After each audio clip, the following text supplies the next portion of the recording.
Urvashi Urvashi take it easy Urvashi Urvashi പോലെ ഉടമ്പിരുന്ന தேவையில்ல pharmacy. എന്ത് ഫാസ്റ്റ് ആയിട്ടാ ജോലിയൊക്കെ ചെയ്യുന്നേ? நான் எப்பவுமே அப்படிதான், ரொம்ப ஃபாஸ்டா தான் எல்லா வேலையும் செய்வேன். ആ நான் சின்னத்துல இருந்தே அப்படிதாங்க.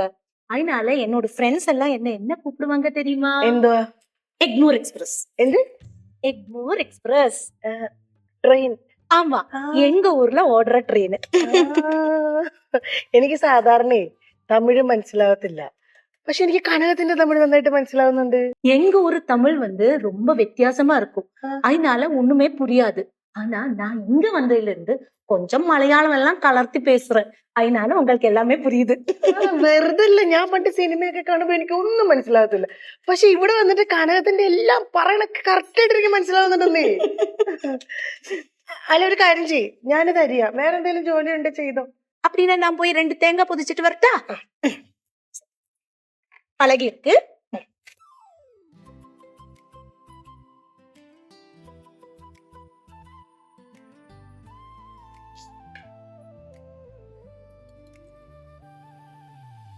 എന്താണ് സീതാ മാഡം രാവിലെ എഴുന്നേറ്റ് കിച്ചണിലേക്ക് പോന്നോ? ഇതെന്താ പതിവില്ലാതെ കിച്ചണിലേക്ക്? ഇങ്ങനെയുള്ള ശീലമൊന്നും ഇല്ലല്ലോ ചേട്ടന്. രാവിലെ എഴുന്നേറ്റ് നോക്കിയപ്പോ കണ്ടില്ല, അപ്പൊ ഞാൻ തിരക്കി വന്നതാ. അതെ, ഇവിടെ എല്ലാരും രാവിലെ എണീക്കും, അപ്പൊ ഞാൻ മാത്രം ലേറ്റ് ആയിട്ട് എണീക്കുന്നത് മോശമല്ലേ? രാത്രി വന്ന് കിടക്കുന്നത് ലേറ്റായിട്ട് തന്നെയാ. ഇപ്പൊ വന്ന് സംസാരിക്കാനൊന്നും സമയം കിട്ടാതായി. സംസാരിക്കുന്നുണ്ടല്ലോ നമ്മൾ ഇഷ്ടം പോലെ. അങ്ങനല്ല, പിന്നെ മനസ്സ് തുറന്ന് സംസാരിക്കാനേ സമയം കിട്ടാതായി. വന്ന് ഇവിടത്തെ എല്ലാവരുമായിട്ട് കമ്പനി ആയപ്പോ നമ്മളൊന്നും വേണ്ടാതായി. ശ്ശോ, ദേ ചുമ്മാ കളിക്കില്ല കേട്ടോ. അതിനെന്താ ചുമ്മാ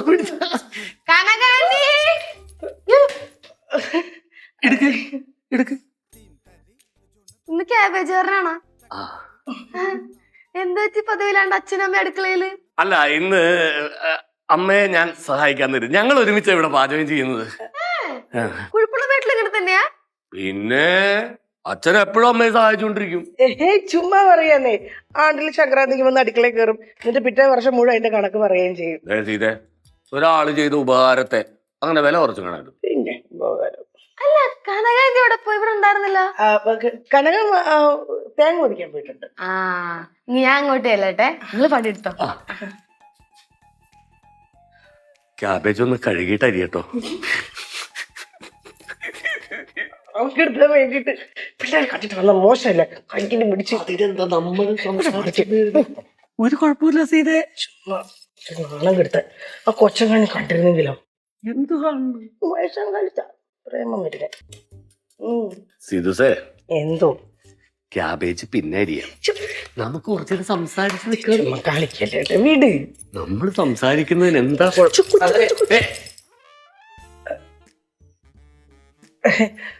ടൈമിങ് മാറിപ്പോയി എന്റെ. ഒരിക്കലുമില്ല, മോർണിംഗ് പോലെ ആണാ? എന്തൊക്കെ കുഴപ്പമില്ലാത്ത ക്യാബേജ് അരിയെ സഹായിക്കുവായിരുന്ന? അല്ലടാ, ഒന്നുമില്ല. രാവിലെ തന്നെ സീതമ്മ കള്ളം പറയുവാന്നേ. കള്ളം പറയണോ? അതെന്തൊരു ടോക്ക് സീതാമ്മ. ഒന്നുമില്ലെങ്കിലും കുഴപ്പമില്ലാത്ത പാവം, സത്യം മാത്രമല്ലേ പറയുള്ളൂ. അതെ, സത്യം മാത്രം. എന്റെയും ഒരു ചെറിയ കാര്യം ഉണ്ടെങ്കിൽ അത് വളർത്തി വലുതാക്കി ഇത്രയൊക്കെ പറയും. അതാണോ സത്യം പറയുന്നത്? അതിപ്പോ റിട്ടയർ ആയ എല്ലാവർക്കും ഉള്ളതല്ലേ, ആർക്കും ഉദരമില്ലാത്ത അവരുടെ കുറച്ച് സത്യങ്ങൾ. കേശു, ഞാനൊരു കാര്യം പറയട്ടെ. എന്റെ ഔദ്യോഗിക ജീവിതത്തിൽ ഞാൻ ഇതേവരെ വെള്ളം ചേർത്തിട്ടില്ല. കുറച്ചൊക്കെ വെള്ളം ചേർക്കണം കുഴപ്പമില്ലാത്ത, എന്നാലേ ഒരു ഗുമ്മുള്ളൂ. എന്നെ അതിന് കിട്ടില്ല മോനെ. പിന്നെ വെള്ളം ചേർത്തിട്ടേ ഇല്ല. എടാ, നിനക്ക് തന്നെ അറിയില്ലേ മറ്റേ കഥ, ലൈൻ കമ്പി കുത്തി പിടിച്ചോണ്ട് വന്നേ? മെയിൻ കഥ. മറ്റേ മഴ പെയ്യുന്ന സമയത്ത് ലൈൻ കമ്പി പൊട്ടി വെള്ളത്തിൽ വീണു, കമ്പെടുത്ത് 1 മണിക്കൂർ കുത്തിപ്പിടിച്ചോണ്ട്. അത് 1 മണിക്കൂർ ഇവിടെ, പലയിടത്തും 2-3 മണിക്കൂറായിട്ട് നീട്ടാറുണ്ട്. ശരിക്കും പറഞ്ഞാലേ 10-15 മിനിറ്റ് തികച്ചു പിടിച്ചു നിർത്തിയിട്ടില്ല. അതിനാണ് ഈ കഥ മുഴുവൻ എല്ലാരോടും തുറന്ന് കിട്ടിനാ ഇങ്ങനെ നോണ പറയുന്നേ. ചിതമ്മേ, നീ ഇപ്പൊ ഈ പുച്ഛിച്ചു പറഞ്ഞ കാര്യമില്ലേ, അത് KCBയിലെ ഏറ്റവും വലിയ നാഴികക്കല്ലാണ്. അല്ല സീതാമോ, നമ്മളെ കനകാന്റെ ഒക്കെ അവിടെ? കനക അവിടെ തേങ്ങ പൊതിക്കാൻ വേണ്ടിട്ട് പോയി. നേരത്തെ എന്റെ അടുത്ത് പൊതിക്കാൻ പറഞ്ഞാണല്ലോ, എന്നിട്ട് ഇപ്പൊ പോയി പൊതിക്കണ? ഞാൻ പോയിട്ടു. കേശുവും പോയി. അതിന് ഇന്ന് വന്നേ പിടിക്ക പിടിച്ച അരിഞ്ഞു പായസങ്ങൾ തുറക്കൊഞ്ചൊക്കെ. റൊമാൻറ്റിക് അല്ലാത്തവൾ കഷ്ടം.